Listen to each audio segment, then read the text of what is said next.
You're listening to the Faith and Other Oddities podcast, brought to you by the Raven Creek Social Club, where we talk about faith and other oddities. For questions, comments, or to be part of the conversation, join us on Facebook, Twitter, and Instagram, where you can find us at Raven Creek SC. Now for your hosts, Emily Dixon and Nathan Underwood. Hey everyone, welcome back to Faith and Other Oddities, the show where Emily and I read the Bible. We try to talk about it, apparently. This is what, our third start? It's a long day, and it's not even, 10 in the morning yet? Yeah, it's 9:47 here where we are right now. So, I need more sleep. need to get you some more coffee or something. I've only had one pot this morning. Yeah, we're just gonna start out behind the scenes today. But this is the kind of thing you're here for, right? I hope so, because it's we've just been chaotic at our house, and so I'm, trying to focus on stuff, and it's like, "Oh, it's Friday, it's time to record, I need to get in the groove," and I don't think I've managed it yet, so Well, part of that's yeah. your own fault for getting a dog. Well, he's cute. And no, he's actually he's the easiest part of my life right now. If that gives you any indication, it's a 8-week-old puppy, and he's the easiest thing. So, but Well, from what you've told me, he sounds like he's a pretty smart animal. he is. He's already going to the door. He woke me up. He came to my bed last night at 2 o'clock in the morning to be let out. So for 8 weeks, I'm calling that a win. Oh, So absolutely. Yeah. yeah, doesn't get much better than that. And if only people were as easy to train as dogs, I think life would be easier. Well, for me anyway. So, but Understandable. Well, anyway, uh, s- speaking of training people, I guess so. I'm not sure how we segue out of that, but we have Bible to talk about. well, the Bible is just God training people to have a better relationship with Him. So, anyway, yeah, so we're in chapter 21 of Second Samuel. We talked a little bit of the first verse that there had been a famine in the land, and it had been for 3 years. We talked about how chapter 21 through 24 is kind of an epilogue to the rest of Second Samuel. And so the stories in this part of the book are not in chronological order. We know that's about all we know. We don't know when things happened. And we're going to talk about why that's important and how that plays into trying to decipher some of the things that are going on. But the stories are arranged in a chiastic structure. So you've got this chiasm, this where the end stories, the beginning and the end, mirror each other, and then the next sections mirror each other until you finally get to that central point.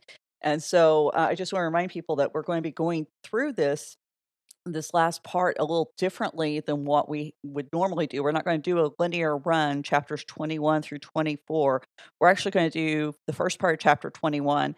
And when we get through here, we're going to go over to chapter 24 and look at that. And we're going to pull these mirroring sections of that chiasm together so we can kind of see if that helps answer some of the questions, because everything in these 4 chapters, I think, is disturbing. And I'm not talking like disturbing as in blood and gore, or sex and violence. I'm talking about disturbing from the perspective of it messes with our ideas of the Bible not contradicting itself. It messes with our ideas of inerrancy. And these are the parts that you may have missed if you grew up in a very conservative fundamentalist church where you don't talk about those issues, where you just accept that God's word is perfect. And so you can't examine these things. So we're going to talk about them and what do we do with them while still honoring the Bible? Yeah, and that's a lot of stuff that I think is very interesting, and I want to talk about. But before we jump into this, one of the things I want to recommend, if you're not familiar with chiastic structure, go check out the Bible Project has a series called How to Read the Bible. I just recommend the whole series; it's really good. Hmm. But they do talk about chiastic structure and how it works. Hmm. But they also have some really good visual representations going along as they talk about it, because they are an animation studio. So they have a lot of really good visuals that bring it together. it's hard to really talk about and explain everything when you're on an audio format. And then Right. also, we're not really that dynamic visually here. Um, we, if you're tuned into YouTube for great action shots, I don't know, you're probably on a different channel anyway. I did But good to get my makeup on. yeah, so but yeah, go check that out. I'll try to find the one on chiasms and we'll get it in the show notes at some point.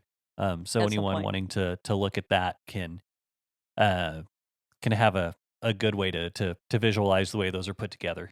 And we did talk about them some when we talked about, Ishmael and Isaac and the Acadah and all of that. So this should be a somewhat familiar topic to our Mhm. listeners, but, and, just maybe as a bit of a little bit of a teaser, you might go back and re-listen to some of that stuff about the Acadah and Isaac and Ishmael because, might come into play here, but it's gonna be a little way. So, anyway, we're going to pick up with verse 2.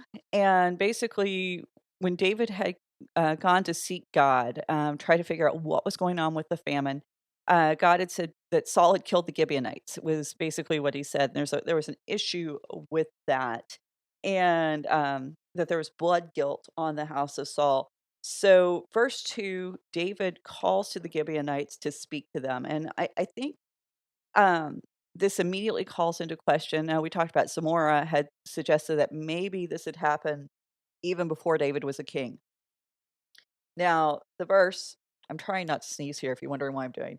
Um, the verse says that the king called to the Gibeonites. So I think that calls into question Zamora's idea that this happens before David's king. It doesn't completely rule out the possibility. I mean, even when people are known for a particular thing, something that may have happened before or after. I mean, like say somebody's president. So if you're referring to an event before they were elected, or even after they were elected, you might probably still call them president. Whatever. So it doesn't, like I said, it doesn't rule out the possibility, but I think it's kind of, I don't know, it makes me doubt. So, but we're still left with some major questions. This one being basically, if this happened, if Saul was the one who killed the Gibeonites, why is David having to deal with the fallout? And why is this an issue that David's having to take care of?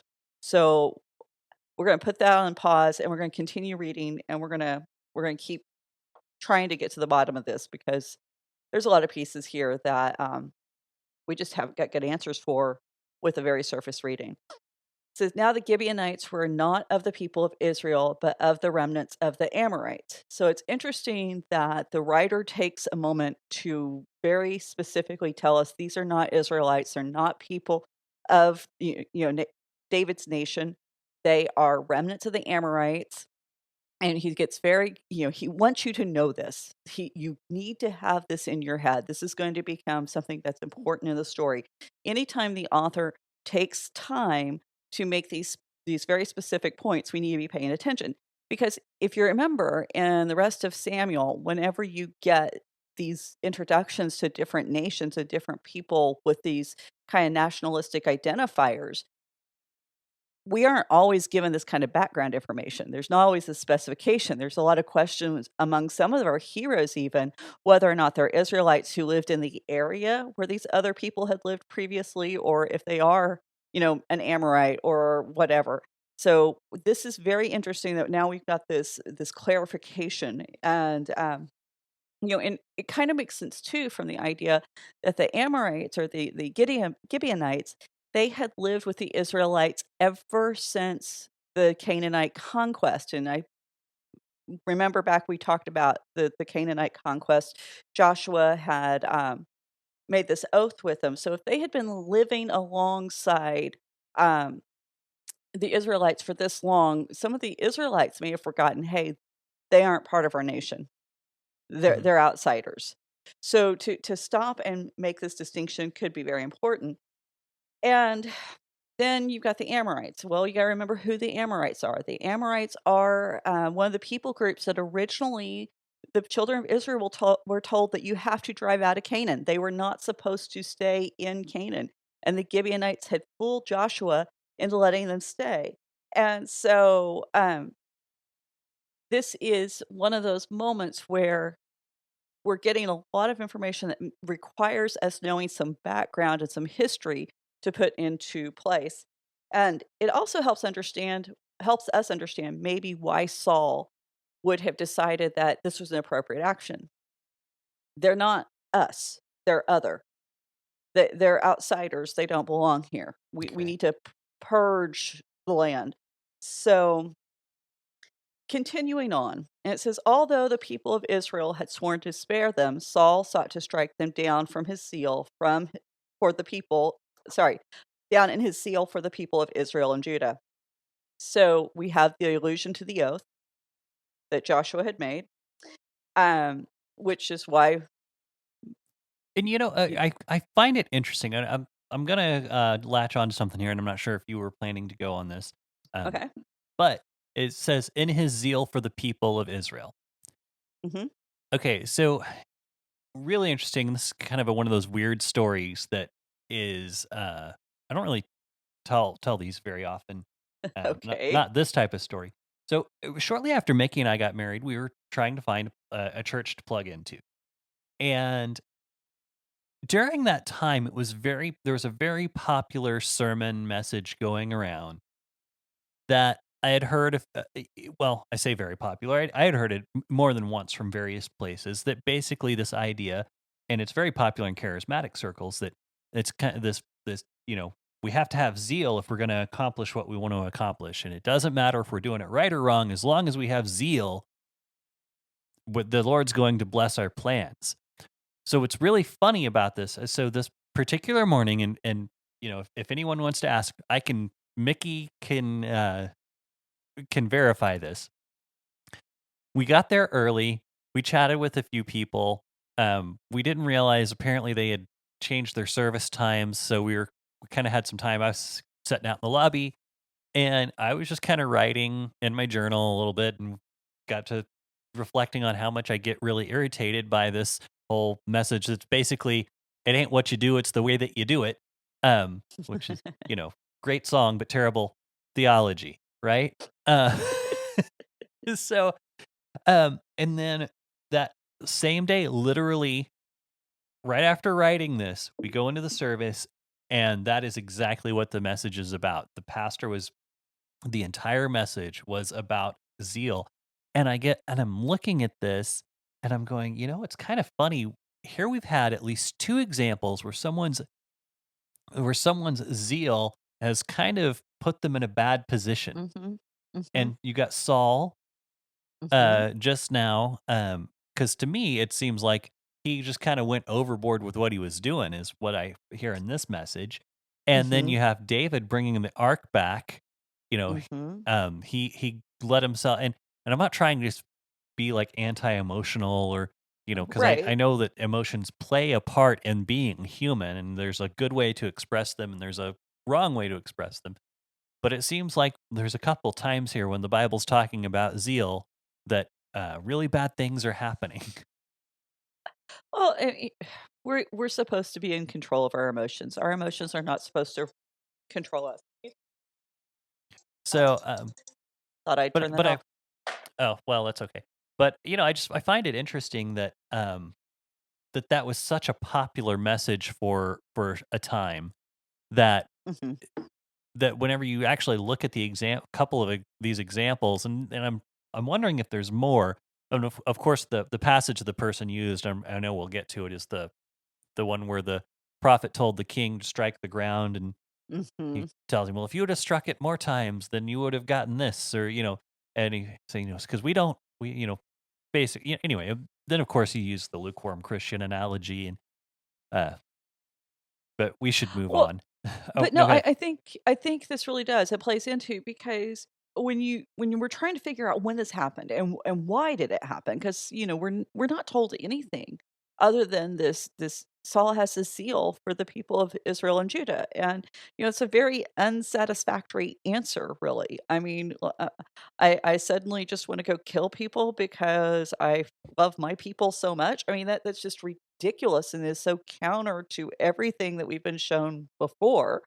Um, and especially when they're living probably, as far as we know, peaceably among the Israelites, and they're actually working, bringing wood and water for the temple or at the tabernacle at this point.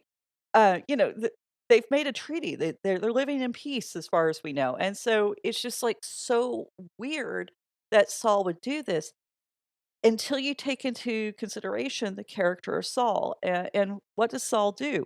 Saul is always the guy who goes too far. Mhm. He's the guy who he's, supposed to wait for Samuel to offer the sacrifice, but he can't wait, so he makes the sacrifice.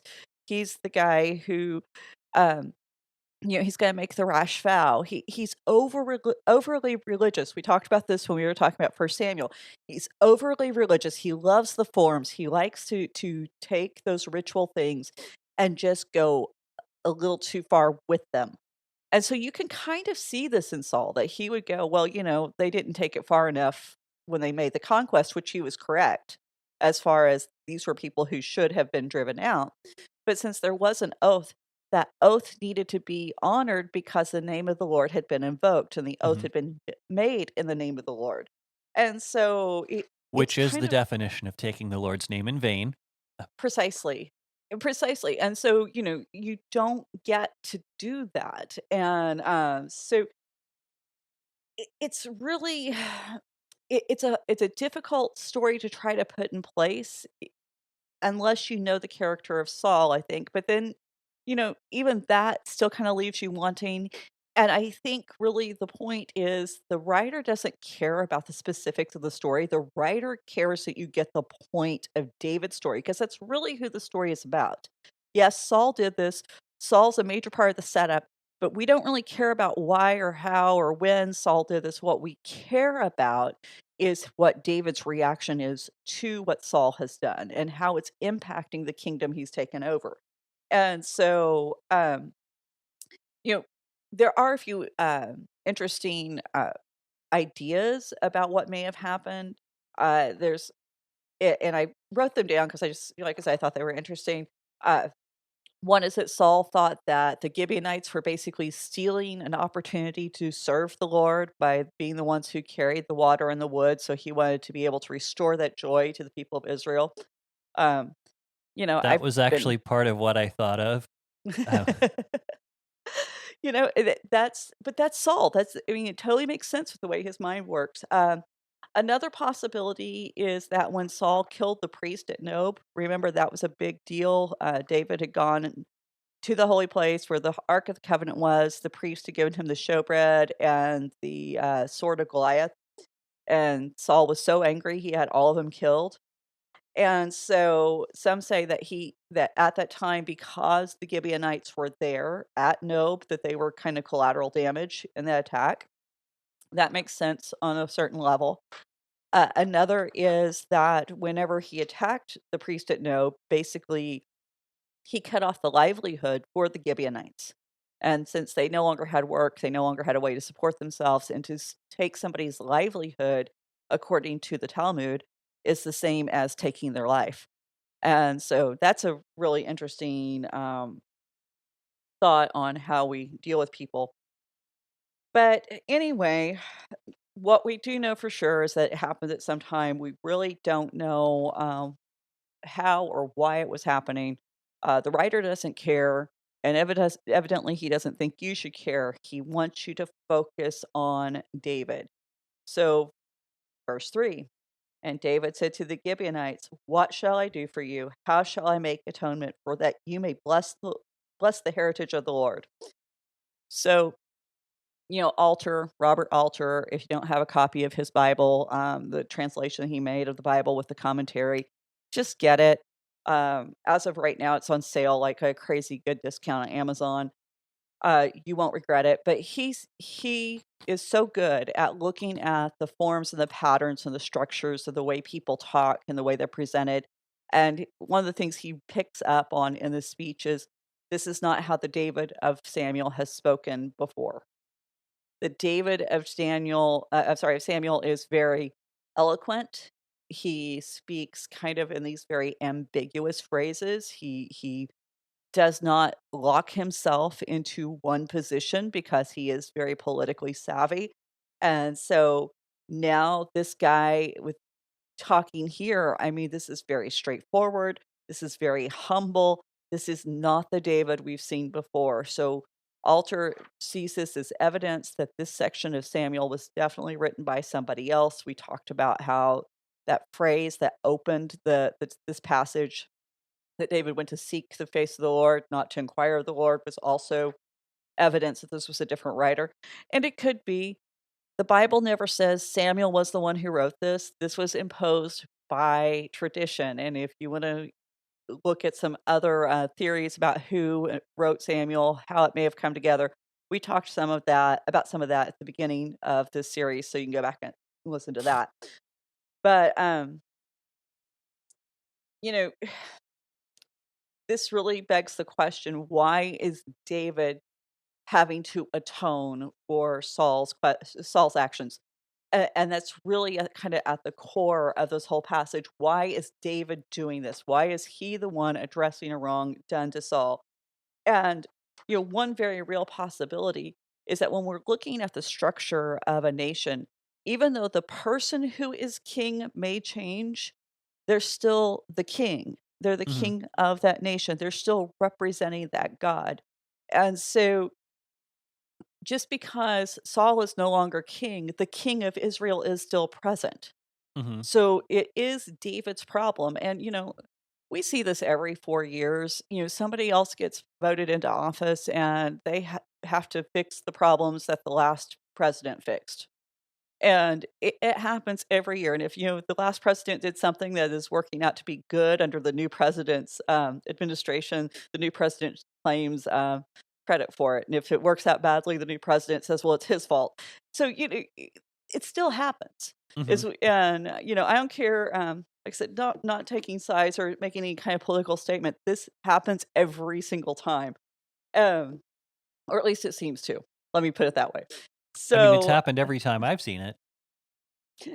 yeah, it's his fault. But so the issues of the old regime don't disappear just because you have a new leader. And I guess that's true of kings and presidents. And because the Gibeonites that Saul killed, they're still dead. The families who were left behind grieving, they're still grieving. And so to leave the matter unaddressed really would say that God isn't going to address it. It almost is like God gave his tacit approval if it goes unaddressed. And so even though there may not have been a chance to have it addressed under Saul's regime, under God's regime, which is extends past David and Saul, and both in the past and in the future, it goes beyond these two men. It has to be addressed. And so, Bergen makes a very interesting observation that as King David cannot bless the Gibeonites himself, he can't just fix this. So he has to do something in order to change the Gibeonites' way of speaking about Israel, of viewing God, that would allow God to bless them. So basically, David says, if you want to be a part of this blessing under the Abrahamic covenant, here's what you got to do. We got to get you right, so that now you can bless us as a nation. And when you bless us as a nation, and you bless the heritage of the Lord, that's what that phrase is talking about when we find it in the book of Samuel, is now God can bless you. And so basically David's saying, how can I put you in a position where God can bless you as a people? And so, if you go back to Abraham, God says, I'll bless those who bless you, curse those who curse you. And I thought that was a very interesting um, idea, because I didn't think about that. When I read through it this way, I didn't see what Bergen was seeing in it, but it does make sense. So, verse 4, the Gibeonites said to him, "It is not a matter of silver or gold between us and Saul or his house. Neither is it for us to put any man to death in Israel." So basically the Gibeonites say, "Hey, we're not looking for a payoff. That's not what this is about. We don't need your money. We don't want some kind of legal compensation. It's not extortion." Is basically what it boils down to. Right. You know. Then they say something that's really interesting, and if you've read the rest of the chapter, you're going to know why it's interesting because they say it's not for us to put any man to death in Israel. Well, you're going to find out. Actually, they put several men to death. So what are they saying here? And so this is why most argue that they're saying one of two things. They're either saying we don't have the power or the authority to put someone to death in Israel, which was not uncommon. If you were subjugated to a conquering nation, often the conquering nation, one of the limits they would say is you can't exercise. Um, what am I trying to say? Jurisdiction? No, it's you can't execute people under your law, and that you as a subjugated nation cannot perform executions. We saw this with Rome whenever they were over Israel. Remember, they had to take Jesus to Pilate so that they could carry out the death penalty. Gotcha. So yeah, so there's this idea that this was not an uncommon thing to do, and that may have been what happened with the Gibeonites in Israel. We don't know. Um, the other thing that is possible is they're saying, "We don't wanna just kill some random guy from Israel. We aren't just gonna, go grab somebody because he's Jewish and kill him. We actually wanna deal with the guilty parties," which is kinda weird too when you think about what's getting ready to happen. Um, so there is some kind of question here going on, is how smooth talking are the Gibeonites being? How, are they being kinda conniving, or are they really just laying out their case and saying, "Hey, this is what we want"? It kinda depends on what you think of human nature. How suspicious are you of them? Are people, do people bend their words this way? Are they just being real? Um, you kinda get to read into it, and I would hate to read further than what we have presented. So, David said, "What do you say that I shall do for you?" Basically, a more literal translation is, "Whatever you say, I will do for you." Mhm. I mean, that's not David. That's not the David we're used to. And so we kind of have to wonder what is happening here. Um, because David allows the Gibeonites to set their terms before he hears what they are. And he agrees to adhere to them before he knows what they are. So, verse 5, and they said to the king, "The man who consumed us and planned to destroy us, that we should have no place in all the territory of Israel, let 7 of his sons be given to us, so that we may hang them before the Lord at Gibeah of Saul." And the king said, "I will give them." Okay, here's where it gets really dark. Um, Mhm. the Gibeonites, they don't use Saul's name, first of all.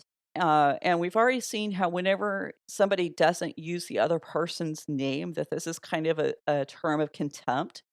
That man who attempted to consume us. They claim that I he mean, we wanted we to still I mean, we still see that today. I mean, if I mean, those of us who have kids out there, think of how many times your your spouse has said, "That child of yours."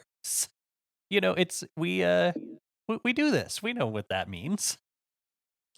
It just shows you people have not changed, and there are certain kind of fundamentals of communication that carry through culture and time. And so, but yeah, they actually they point to the reason why Saul killed them, which answers some of our previous questions. Saul didn't want to give them room in the land of Israel. He did not want them there. Those words in Hebrew for consume and destroy, they kind of carry this same meaning of extermination. And so, it's completely wiping out. And, this is the same word, the first one, at least for consume, it's the same word that Moses used at the golden calf when he was telling God, don't exterminate Israel, save them. Um, and destroy, we find that in Deuteronomy 127 when Israel refused to go into Canaan. And it's really interesting because in that particular verse, the they're afraid to go into Canaan. Why? Because they're afraid of the Amorites, who are the Gibeonites, so the remnant of the Amorites. I don't think there's a major theological point to be made there, but I do find it to be interesting that this word, which isn't a real common word, gets used in connection to the Amorites once against them and once by them. So I thought that was unique. So the Gibeonites ask for 7 of Saul's sons. Now, this number is totally symbolic, represents completeness, totality, wholeness. Um, it's reflecting the totality of Saul's extermination against the Gibeonites. It's kind of that quid pro quo without having to be a literal quid pro quo. So they symbolically kill the totality or the rest of Saul's house. Um, they specifically want to hang these men before the Lord in Saul's hometown. Um, you know, Saul had killed the Gibeonites where they lived, and now they want to go to Gibeah, which is where Saul's capital was, and they want to hang the people before the Lord. Uh, you know, David, he just agrees. He doesn't negotiate. He doesn't say, "Hey, well, we need to hold up here. Let's hear some caveats. Here's some things you can't do. Here's," there's no boundaries. He's already said you can do whatever you want to do, and how you read this is really going to depend on what parts of the Torah you're going to apply.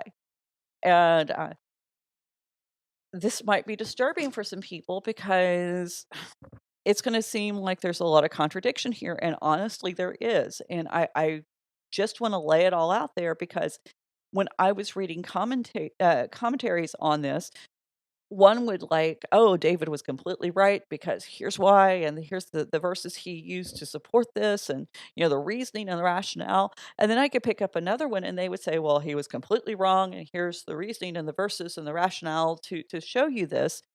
And you know, when you're told that you can't question the Bible or the Bible is completely inerrant and there's no contradiction, and then you suddenly get confronted with this, if you're not used to these ideas, that's kinda overwhelming. Mhm.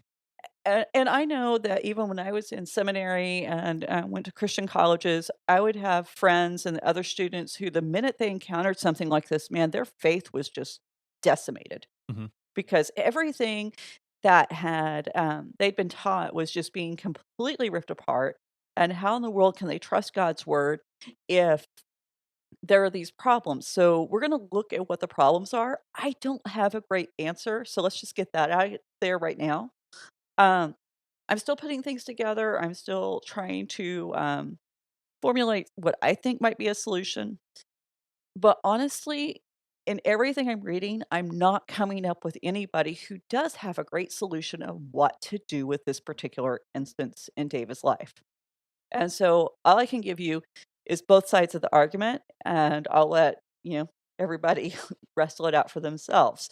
So, if we read this negatively, if we say that David absolutely should not have done this, then we're going to cite Deuteronomy 24:16. It says, "Fathers shall not be put to death because of their children, nor shall children be put to death because of their fathers. Each one shall be put to death for his own sin." So obviously, this seems like a very clear violation of Torah. Mhm.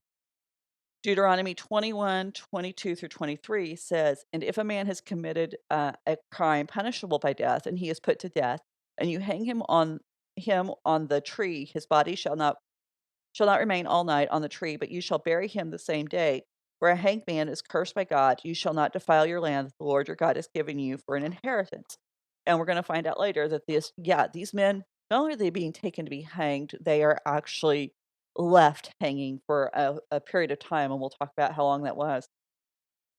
So in this episode, it seems that David is at least condoning two blatant violations of Torah. Mhm.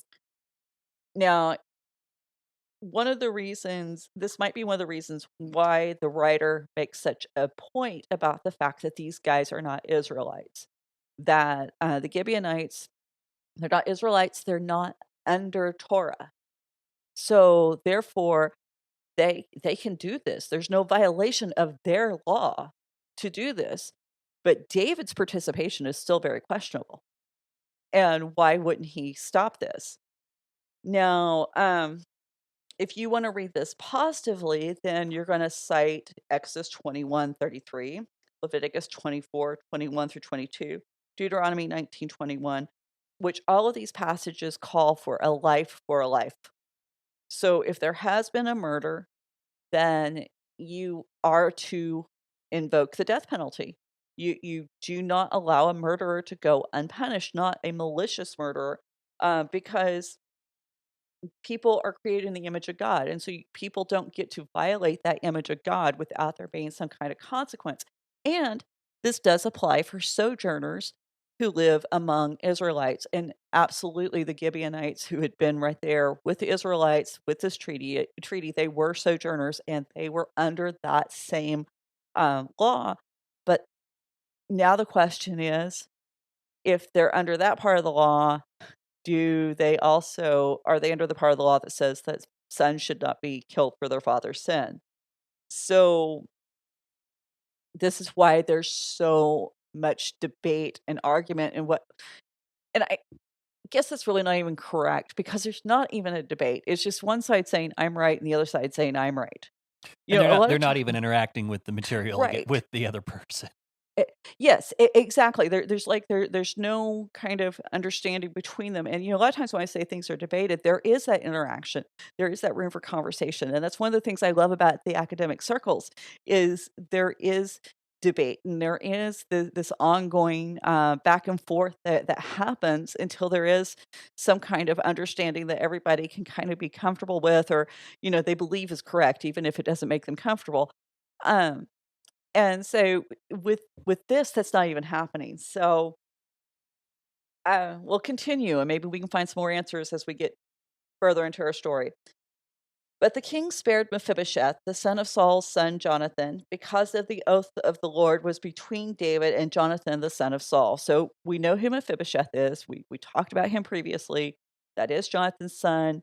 When Jonathan and Saul were killed, the nanny heard that David was going to be taking over the throne. She grabs the kid up, she jumps out a window, his feet are broken, and he's taken to Lodabar, where he lives until David remembers the oath, and then he brings Mephibosheth back to his castle to eat at the king's table for the rest of his days. And of course, he just made that big appearance with the Absalom's revolt, where good old what's his face had lied about him and Never said, will forget him. you never will forget him. Um, but he was basically lied about, and he had proven that you're my king. David, you're the king. I'll do whatever you want. But so David spares Mephibosheth is basically the point, and we already know that David has acknowledged and upheld the oath, at least in regards to Mephibosheth. But on the other hand, so hold on, I'm getting ahead of myself in my notes, because we have a problem with the dating. You know, this seems to suggest that this event happened after Mephibosheth was already with David, that David already knew he was alive. Because remember back in that story, the first one, David says, "Is there anyone still alive? Is anyone still around?" It sounds like he doesn't know. And so it sounds like he's already found Mephibosheth in this verse here, and he's already said, "Okay, yeah, I'm taking care of him, so I'm gonna make sure he's okay." And but then at the same time, there's this idea that maybe this happened before Mephibosheth was brought into Jerusalem, because David is like, "Is there anyone left? Is anyone still left alive?" And maybe he wondered whether the rest of them were left alive because he killed 7 of them already. And so this really doesn't help with our dating or our timeline, because you can make that argument both ways.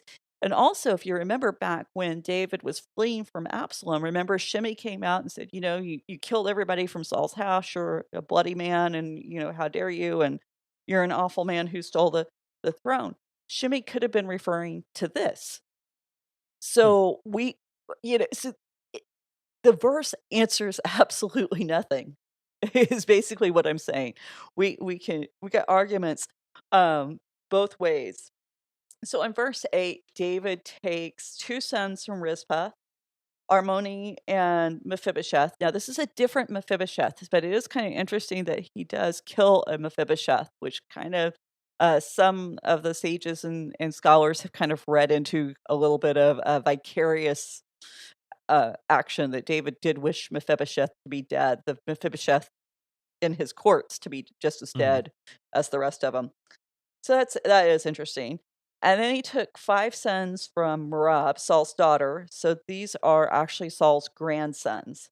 Now, this is kind of interesting to me because if you remember, we met Rizpah back at the beginning of Second Samuel. She was one of Saul's concubines, and Saul's son Ishbosheth had gotten upset because he thought Abner had taken Rizpah to be his wife or concubine. And we talked about whether or not that accusation was correct or whether Ishbosheth was being paranoid. We don't know, but we have met her before, and if you think about what this woman has been through, she's the wife to the king of the nation. She's living in a royal household. Then her husband gets killed. Her sons, the kids from the other kids in the palace that she would have known and helped taken care of with the other wives, they're being killed.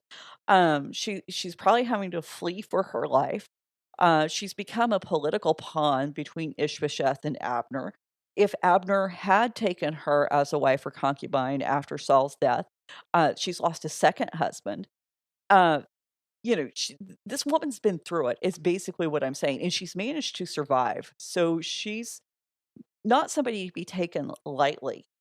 And I think that, so often we get these names thrown out and it's kind of like, oh, yeah, okay, yeah. So her husband died.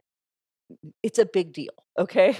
We need to, we need to be paying attention to these women's history and stop just acting like they should just endure and accept whatever happens to them on the pages of this book. They should be allowed the space to have an emotional reaction. So, her 2 sons are killed, which, for actions that they may or may not have been a part of. We're not really for sure. A lot of that's going to be dependent on age, and we're going to talk about age here in a second. But then we have another mother. Um, who the mother is, the second mother is going to depend on which translation you're reading, because some translations have Merab and other translations have Michael. It really depends on whether the Bible you're reading used the Masoretic, which the Masoretic has Michael, or if they had the Septuagint as their base text, because the Septuagint has Merab. So here's, one of those is wrong. Okay, that's just one of them cannot be correct. It's just that simple. So there is an error in your Bible, one of these Bibles somewhere. We just have to figure out which one, or maybe we just accept that, people were involved in the process and mistakes were made. Now, if we do want to try to get to the bottom of this and figure out which one is probably the most likely correct, then we just need to look at some information we have. The simplest answer right off the bat, it's Merab. Um, we found out in Second Samuel 6:23 that there is that Michael has no children. That after the events where David brought the Ark of the Covenant into the city, and he had danced in his underwear in front of all the slave girls, and he told Michael that famous line, "I'll become more undignified than this." Then she doesn't have any kids. David, as far as we know, never fulfilled his husbandly obligations with her again.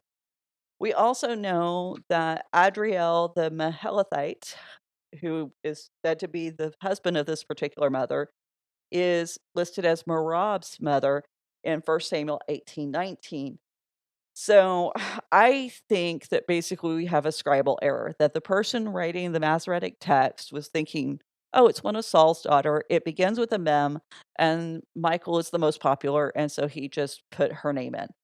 Um, you know, there's 3 of us sisters in our family. We all have names that begin with E. I can't count the number of times that people have said the wrong sister's name just because it's an E and it gets stuck. Mhm. I mean, I'm not convinced her own mother knows that my name is Emily. So, I mean, that's how easy it is to make that distinction. Because yeah, every time she calls me, it's LM, Air M. So anyway, we have to get a running start at it. But so you, I think it's that simple. I like simple solutions. I don't like convoluted solutions when we're talking about the biblical text. I think that basically we have human beings um, who they're writing this by hand. And when you're copying something by hand, sometimes you just space out. It why does it need to be some kind of convoluted conspiracy? But hey, the rabbis, that's what they like to do. So they basically said, you know what? Hey, so Michael never had any biological children. Absolutely, that's what the Bible says. We're going to uphold that, but the Bible, the Masoretic text says Michael, so it has to be Michael. So we have to figure out a way to make Michael a mother. So what they do is they have Merab die off, marry Merab's husband, and she becomes the adoptive mother of Merab's children. And as the adoptive mother of Merab's children, now Michael is the mother of these five boys, and that answers all the questions. So it's not really Merab, it is Michael, and there is no mistake.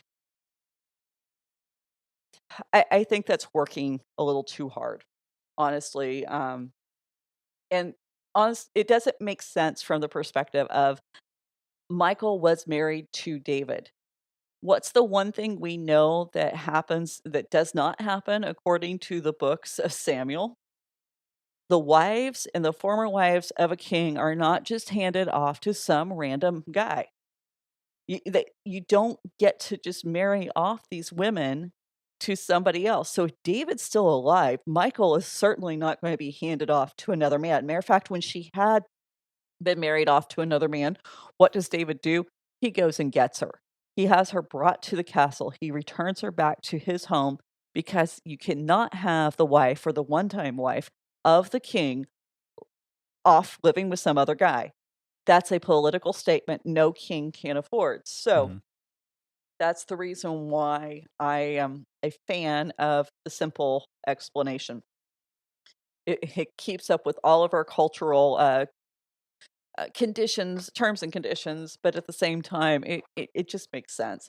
So now, the most disturbing part of the story, as far as I'm concerned, is we're looking at young men. These are not, warriors the same age as David. Zamora did the math. The oldest child of Merab would have been barely 10 years old when Saul died, so he could not have been a part of whatever action Saul took against the Gibeonites, and that means all the younger kids definitely couldn't have been a part. And remember, we know specifically that Mephibosheth, he's 5 years old when Saul and Jonathan die, and he's a grown man by the time David finds him. So you know these event is if these events happened around the same time, all of those that were killed, that all those that were involved in the massacre of the Gibeonites would have had to have been dead and gone, or thrown by this point. Is what I'm trying to say. All the indications is we've got young men, we got teenagers, 20-something-year-olds, maybe by this point. Mhm. And the reason why there's a question is we don't know where in David's reign this happened. So we're having to kind of do some guesswork. The point is they're not old enough to have been involved, and they weren't very old when they were killed. So verse 9, and he gave them into the hands of the Gibeonites, and they hanged them on the mountain before the Lord. And the seven of them perished together, and they were put to death in the first days of the harvest at the beginning of the barley harvest. So more questions, because this is Samuel. This is what we have with this book. What does it mean to be hanged? Is this hung by the neck by a rope? Maybe. Is it hanging as in a crucifixion? Maybe. Is it being impaled? Probably, most likely, but it's not 100% certain. Is this the means of execution? or is just simply how the bodies are displayed after the execution. So, a lot of questions in what seems to be a very simple verse. Uh, Honestly, I read every explanation. Most of them acknowledge that there's a problem here. Mhm. Um, there's no consensus. I mean, and like most of the commentaries will tell you, there is no consensus. Now, leaving the bodies exposed and being hung out to, be on display, Alter points out that this is the final act of desecration. This is basically, you are not a person. This is a direct attack on this person's image of God, that they are being so degraded that in death they're not even allowed to retain that image of God. And it's probably why God forbids the bodies being left on display. Right. That's part of the Torah. You don't do it. I read that verse in from Deuteronomy. Nightfall, you take the bodies down, and the image of God is a really huge issue, an aspect of the teachings, particularly the gospel. If you want to get more into that, Joshua Sherman and Tending Our Nets. I mean, he's doing a whole series on that, and so good. And you should just turn over and listen to that because it does has implications for us today. Mhm. But that's kind of what this attack is. So the Gibeonites, they hang these people before um, the Lord who specifically says, "Don't do that." Um, this is one of those frustrating times when the Bible really focuses on what did happen without really giving us a good explanation of what happened or why it happened. There's no explicit or implicit critique of what the Gibeonites did. Um, we aren't told what their thought process is. We're just told that David allows it. And so, like I said, you can always tell when an issue confuses the scholars because they ignore it. And if you go to a commentary and there's like just basically they reworded the verse. They didn't offer anything new. They just took and mixed up the word order and said the same thing that the verse said. And if you can read, you already knew what they had to say. Yeah, which is more frustrating than them just skipping it. Yeah. That means they have no clue what to do with it. Um, and they're really hoping that you didn't notice that they didn't know what to do with it. So that's what happens with this story. There really isn't a whole lot of commentary. Alter offers like a tiny bit, and he basically says, because they're hung before the Lord, that this is a sacrificial killing, but God doesn't allow for human sacrifice. That's kind of one of the points made in the Akedah, the Binding of Isaac. Yeah, well, and that's Uh, that's one of the questions that I really have here because this seems very much like a human sacrifice to like one of like kind of mirroring like something that might have been done for one of the local weather gods. yeah. And that's part of the reason this I mean, if you've been paying attention, that's part of the reason this passage is disturbing Hmm. because you also have, I mean, especially if you want to get really into it, you're talking about David offering up a punishment for the sons of Saul. Well, the thing is, all of Israel's being punished Hmm. for the sins of Saul, Right. and uh, and so you've got was a 3 year famine going on, Hmm. and then the solution is to of course the solution is to ask what there is for restitution, but then it seems like the answer is to Human sacrifice sacrifice. human sacrifice, and then to further compound the problem, it seems as though that God's okay with it because at the end of the story, He sends rain. Yeah. So what do you do with the story? I It's mean, very confusing, and I have a lot of questions. I think anybody who reads the Bible seriously does. I mean, this seems so out of place and so counter. And you're absolutely right. I mean, essentially, on the surface, at least, and from everything I've seen, it does look like human sacrifice, and specifically, it looks like the sacrifice of the house of Saul. And Mhm. what's really disturbing about it is David chooses who's going to die. he doesn't, just say, "Okay, yeah, they attack back." David specifically says, "This is who we're gonna send." And who does he send? He sends the guys who would have stood in line to inherit the throne. So is this David cleaning house? The only person he leaves alive is Mephibosheth, who is disqualified because he's crippled. Mhm. So this is very disturbing, and Brueggemann flat out calls it, as far as the way he reads it, he thinks this is David saying, "I'm gonna use this as an excuse to basically ignore the oath I made to Saul and Jonathan," which would have said, "Hey, I'm not gonna kill your family. I'm gonna leave everyone alive because 'cause we're friends." And so, yeah, really, really disturbing story. So we're gonna keep going, and again, we're gonna try to find some answers. I'm working ahead, and I've got some notes ahead, but I still haven't found anything that just I go, "Ah, that's it." There's times that you're looking for an answer with a disturbing passage, and you'll finally read something, you'll see something the right way, the light will bounce off of it right on the page, and you'll understand it. I have not had that moment with this story yet, so I'm just Yeah. gonna be honest. And again, we're putting the general call out there. If you have information on this, please, please, please let us know. Absolutely. So, the other detail in this verse, the final detail, is this is the first days of the barley harvest. So that's sometime mid-April.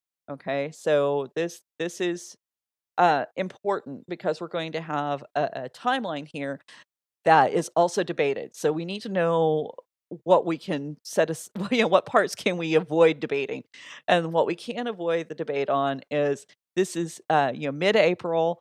This is the barley harvest, and we're going to talk about why that's important. So we're going to go into verse 10, and I'm going to break this one up because there's a lot of information. It says, "Then Rizpah, the daughter of Aiah, took the sackcloth and spread it for herself on the rock from the beginning of the harvest until the rain fell upon them from the heavens." So basically, she makes her a makeshift shelter. She takes sackcloth. This is the traditional cloth that people would wear while they were mourning the death or grieving the death of a loved one. Um, so basically, she makes a home in grief and mourning, and I thought that was kind of very almost poetic. But this is a sunshade. This is not something that's going to give her any kind of shelter from rain or sleet or snow. We're looking at April here. We're looking um, the spring rains are stopping. Basically, is what's going on here. So she's got her some sunshade, and have to wonder if there's any kind of connection here also to Jonah and his sunshade with the when he was looking over Nineveh and pouting. And I haven't gone into that, but I think there might be interesting to kind of look at that if somebody wants to do so. So then it says in verse 10, it says, "And she did not allow the birds of the air to come upon them by day, or the beasts of the field, or not." Okay, what she is doing is incredible, okay? This is what I'm talking about when we talk about just blowing by these verses and not paying attention to. She does not allow the birds of the air. Okay, this is vultures, this is ravens, this is crows, this is any bird of prey, because every bird of prey is a scavenger when given the opportunity. There are 7 bodies, and they've got to have some space between them. She is out there all day long. If you've ever watched a bird go after a food source, they are not easily deterred, okay? They are determined, and I mean No, I know you're reminding me. Okay, I used to work up in the city, and if you've ever been in Oklahoma City, actually a lot of large cities kind of have. There's like this window of time to leave for work, and Mhm. if you leave at this certain time, you're going to get to work half an hour early.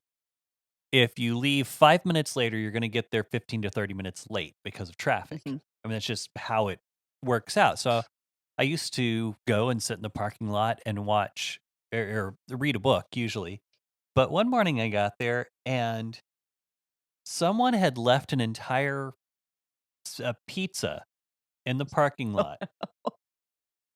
And there was this crow trying to protect it and fight off this flock of seagulls. Mhm.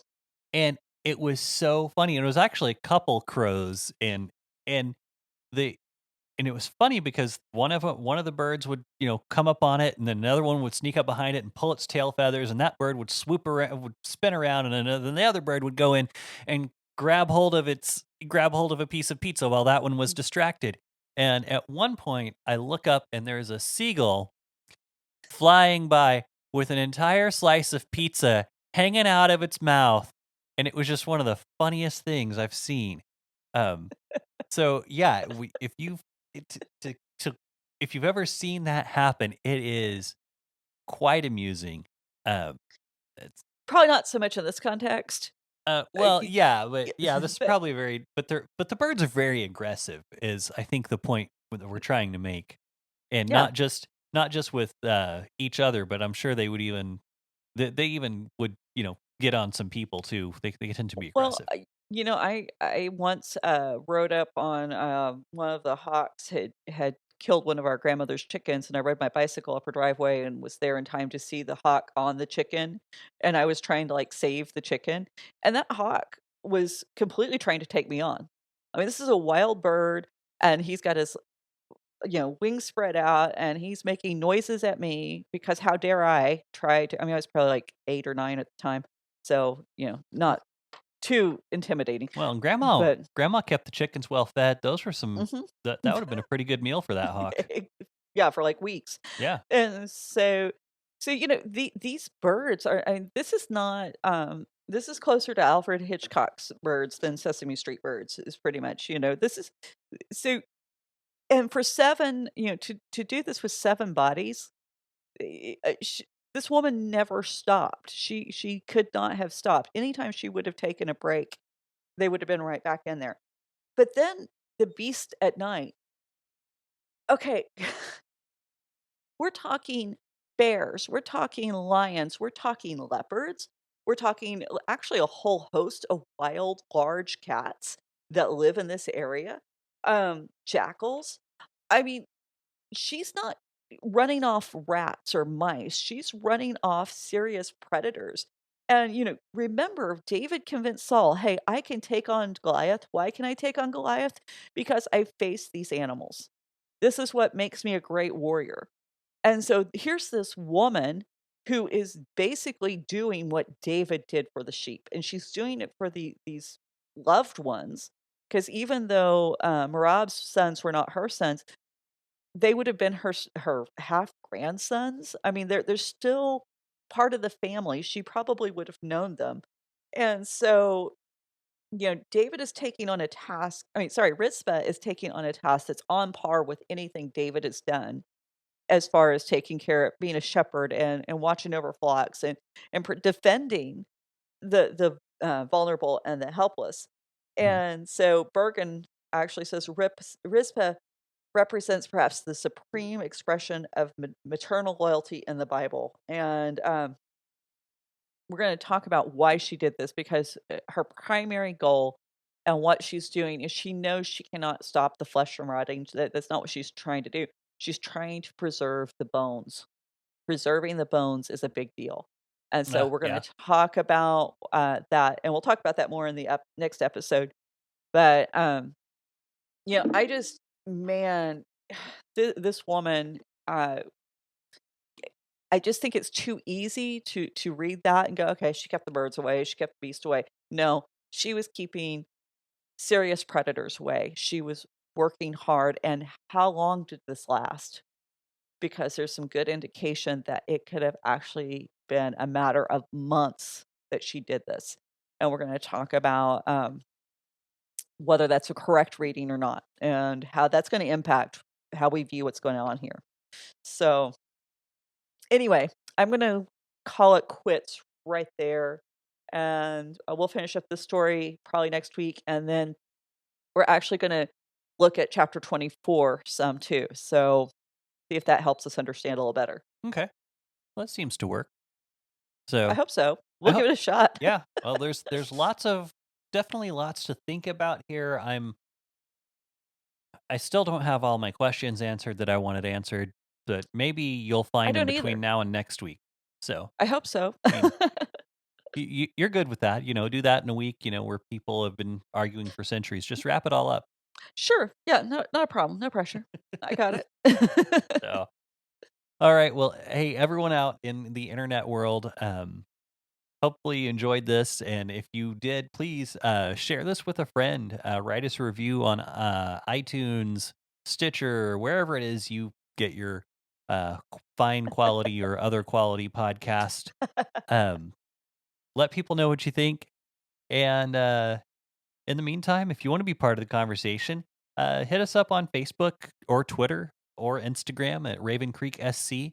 If you want to get more direct contact, you can hit the contact page on ravencreeksc.com and just send us an email and let us know if you have any questions, comments, or if there's anything in here that you think that we're missing. Or like I said, anytime we have information that we kind of go, oh, we don't know what to do with this. If you have information we don't have, send it our way. We'll be glad to take a look at it.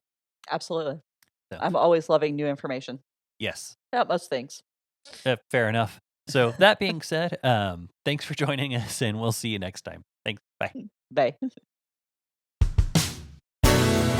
You've been listening to the Faith and Other Oddities podcast, a Raven Creek Social Club production.